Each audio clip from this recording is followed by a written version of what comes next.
This is a pound for pound boxing show in association with IQ Boxing and Dirty South. I'm here with the Bantamweight English champion, Liam Davies. Thanks for joining me today, mate. I'm good. Brilliant. Thanks for joining me today, man. So, obviously, how's it feel to be an English Bantamweight champion after a great performance on the weekend? Yeah, it feels good. Feels like I got the ball rolling now, and hoping we can keep building on it. So glad I got the opportunity. I feel like I made the most of it, and I'm excited to build on it. Brilliant. Obviously, you fought Sean Cairns on the Benn Formella card. Brilliant fight. Obviously, he had a few more fights than you did. You had a bit more experience. But I want to ask you. Obviously, you worked the jab very well, and you landed some clean straight rights. Is that something you worked on hard in training? Yeah. So I knew my attributes, and I knew that's how I'm going to make a hard night's work for anyone. So I made the most of it. I got into a good rhythm early, and didn't have to change much. I didn't have to adjust because it was working. And like I say, I just kept doing what I was doing and got him out there in the end. But he's very, very tough and game guy, and you've got to respect that because he took a lot and he kept coming and coming. So he pushed me and he brought the best out of me in the end. Yeah, I agree. Was you a bit shocked, but in terms of like how the fight didn't get stopped a bit sooner? Because he was tough and he took some heavy shots, and I thought the fight might have been stopped a bit sooner. He thought that he went on. He was tough, and that's what I said to him after the fight. Like he gave a lot of kids, like people said to me. I think sometimes because I box well, people are downplaying him, but I'd like to see him in with some of these other prospects because I think give him a lot harder night's work. So I look forward to seeing him because I think he can beat some these up and coming lads. Definitely. I mean, he was definitely durable. He's definitely durable. He did obviously he boxed okay, but obviously you were just on another level. And like I said, I was very impressed with your jab and the straight right hand. It worked to peach all night. I think you landed a lot of shots flush all night. Yeah, and like I said, he took them well because I knew I was landing clean and flush, like you said. So to take him, I said to him after the fight, made me laugh. He made out looked like I couldn't punch because he wasn't going over. But I honestly just believe he's really tough and game. And Tage was there. He was live on TV. You want to make a good show yourself. And although he didn't come up with the goods, I think he made a good account of himself as well. And I'm just glad that it went as well as it did. Because, like I said, the opportunity come up 2.5 weeks ago. Like you're ticking over, but 2.5 weeks ago, and they phoned me, and I took the chance and I upped my training. So we sort of gambled, really, took the risk, and it's paid off. 100%. Obviously, how did it feel to fight on such a big show like a Sky Sports show? Obviously, worldwide. Obviously, didn't have fans there, didn't have crowds there, but obviously, nevertheless, worldwide, big stage. You to fight. How did it feel? Say again, sorry, I didn't hear that bit.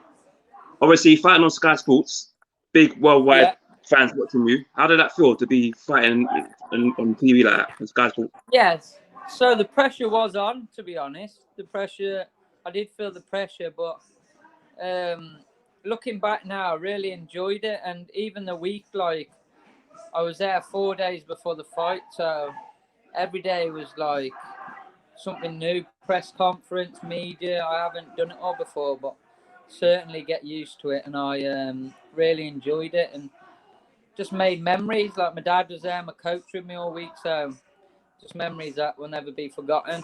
And then topped off with a win at the end, which was a bonus. So really great experience, unreal experience, and hope it's not the last time. I'm sure it won't be. I'm sure it won't be. Obviously, you touched on your dad. Obviously, your dad being there. Your dad's obviously part of your team. How does it feel to have your dad in your corner for your fights? Yeah, it's good because he knows how to bring the best out in me.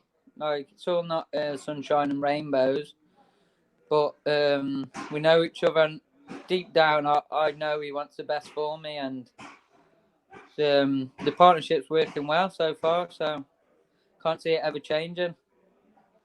And I have Errol Johnson too in my corner, and poor man, and I got trainers that ain't full-time pro coaches yet, but that helped me from amateur, and I'm looking forward to getting them in the team as well in the corner. So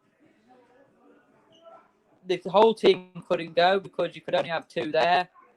So there's a lot more people that helped me that couldn't be there at the time. But yeah, I'm just glad that my dad could be there with me, and hopefully next time we can all be there together.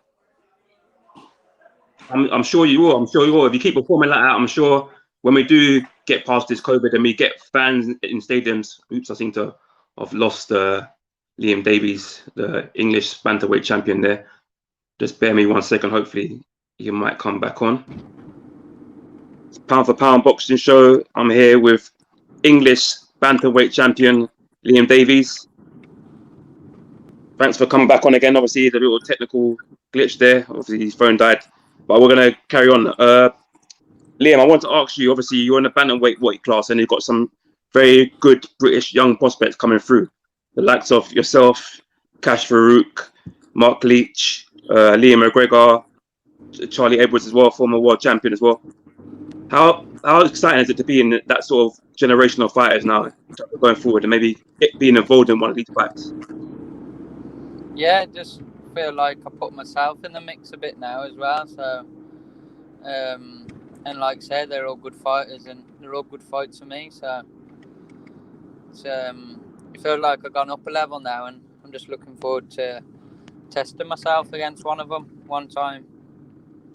Yeah, I mean, there's some great names you just mentioned, and obviously you getting a win now has put you in a way in the shop window in terms of getting one of these fights, maybe, and who knows, maybe fighting for another title. You mentioned after your interview, in your interview after the fight, after the win, saying that you want to go for more titles. Is that correct? Yeah, of course. Yeah, I just want to keep pushing on. Like I said, if I defend it once, I don't mind, but of course, yeah, I want to keep moving forward. I'm not looking to stay English. I've got to push, and the next one's the British. So, I'm sure next year sometime we could make it happen. Definitely. I mean, there's some exciting fights made to be happen. Hopefully, in 2021, when we can get fans in crowds as well, get crowds in stadiums and the venues, this will be some great fights on show next year. Hopefully. Another question I want to ask you. Sorry, champ. Yeah. Go on. Yeah. Another question I wanted to ask you, champ, was obviously the first fighter to win the English title was actually Jamie Mcdonnell. And he went on to win the WBA and the IBF world titles. Is that the aim for you, maybe going on and one day fighting for world titles? Is that what you wanted to get into boxing for? Yeah, 100%. Well, I'm not looking anything less than that. Like I say, if I could fight for a world title, that'd be something else, wouldn't it? Long way off yet, but definitely I don't see why we shouldn't be pushing for that. 100%. And like you said, Jamie Mcdonnell, he started off with an English title, and he done it, so it just shows it's doable. 100%. I want to ask you before I let you go, what did you think of the Benn Formella main event? Yeah, I thought Benn looked really good. I thought he was going to get him out in there in the end, but that Formella's a tough guy, really tough guy, and I think if it went 12 rounds, he'd have got to him in the end, I believe. But what a fight that'll be, Josh Kelly v Conor Benn. Yeah, I mean, that'll be some fight.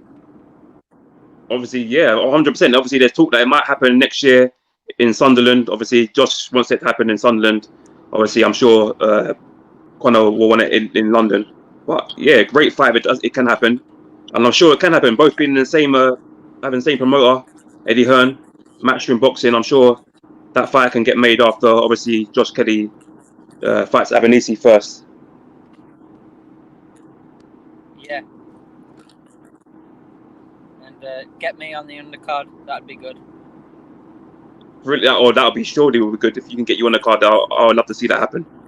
Another question I want to ask you just before you go is, what's the goal for 2021 for you? What's the plan for 2021? Yeah.